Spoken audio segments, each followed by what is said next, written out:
I grabbed 2 wood spindles for the best bedroom hack. I cut them part way up. I didn't even measure. I just went to a spot that I thought looked good. I painted them with black latex paint. While they were drying, I used hot glue to attach 4 small swivel wheels to the bottom of a plastic container.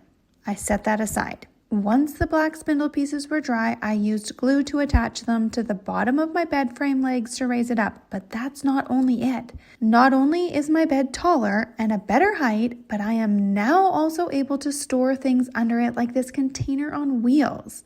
How convenient is that? Isn't this such an awesome bedroom hack? I'm going to be making a headboard for my son's twin size bed. And so I'm using a piece of scrap plywood, 48 inches long, 18 inches deep. And this is going to be mounted directly to the wall. So I don't need it to have a ton of height. And so these particular noodles are 2 inches in diameter. And so when I trim these down the length, I'll have 2 inches wide and then a 48-inch long board. Gonna go right down the center and just cut them in half so that I have that flat edge to go flush against the board. So I worked in sections of about 3 to 4 noodles at a time, and you can see here I'm spraying the adhesive directly onto the board and placing the noodles right onto the back of it. I didn't put much spacing between the noodles, and you'll see why in a little bit, but I can tell you the thicker the fabric you're working with, you may need to leave a little bit of a gap between the noodles, but if you're working with a very thin fabric, putting them up right next to each other would probably be just fine.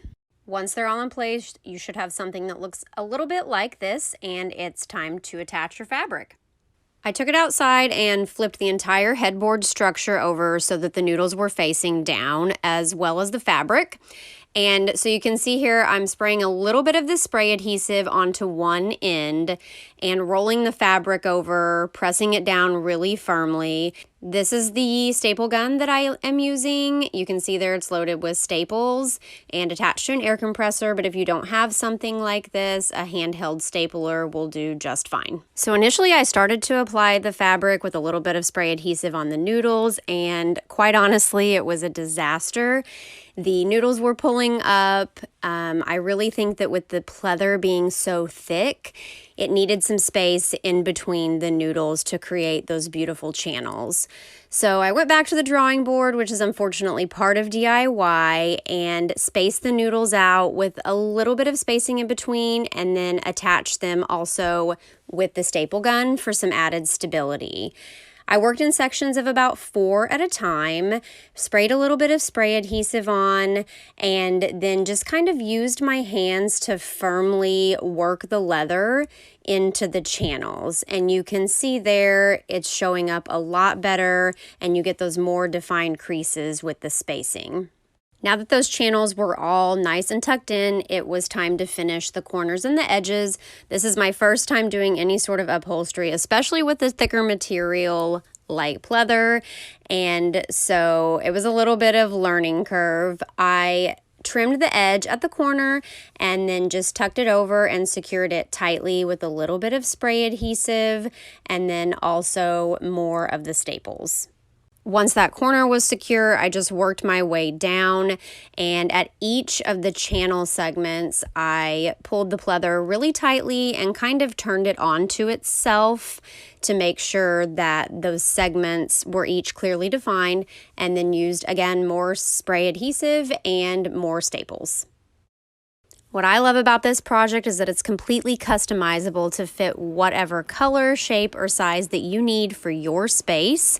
And if you have a little bit of patience and a little bit of time, you can create a glamorous look on a budget. This is a wooden bread box. I picked up 2 of these on Amazon. The first thing I want to do is add a little dimension. I'm going to keep the sides and the top the nice wood color that this comes in. This is made out of bamboo, but I'm going to paint the door a black. And I'm just using a black acrylic craft paint. I'm going to add 2 coats to make sure this has really nice coverage.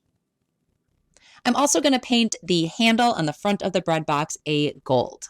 I want this nightstand to sit up off the ground, so I created some little legs. These are small pieces of wood that I cut into about 2-inch blocks, and I'm just painting them with that same black craft paint. To assemble this, I'm going to stand both bread boxes on their sides and push the bottoms together.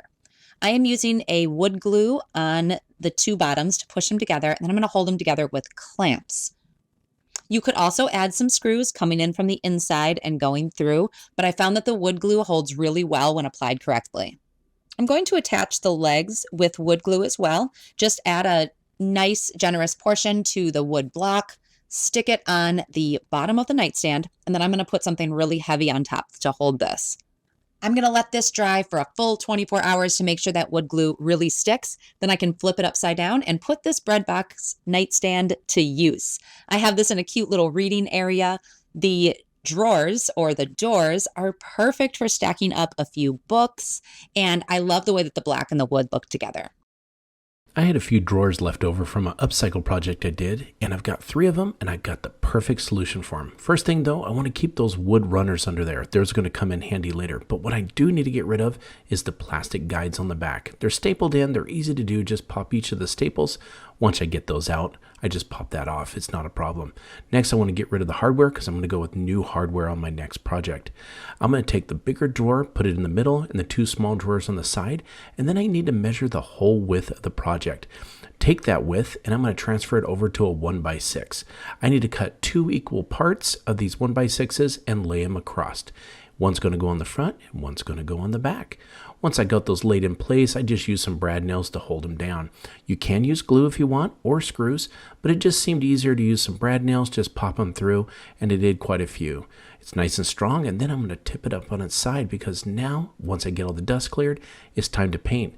Got to use a high quality primer. Primer is so important because it's what makes the paint stick to the other paint. So I'm going to put this on. Now, you only need 1 coat. A lot of people put more than 1, but I just need to put 1 good coat, and it doesn't cover the whole thing.